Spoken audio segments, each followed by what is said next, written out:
garantizando que éstas no generen efectos desincentivadores en la búsqueda de empleo, siguiendo el ejemplo de algunos países de la Unión Europea.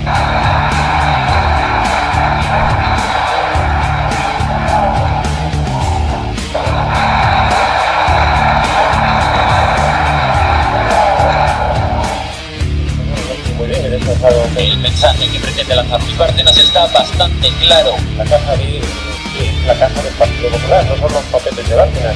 Él dice que no fue el responsable de crear la contabilidad del B, sino otro tesorero, Rosendo Naseiro. El rosario de declaraciones de Luis Bárcenas acaba de empezar.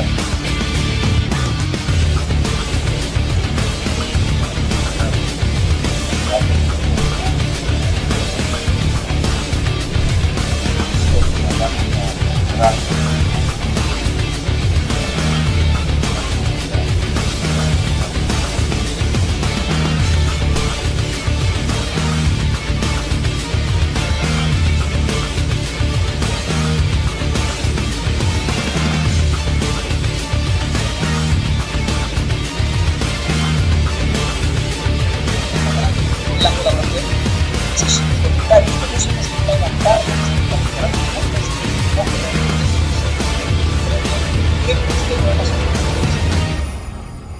bueno, pues pasará un show que es una actividad diferente, una educación,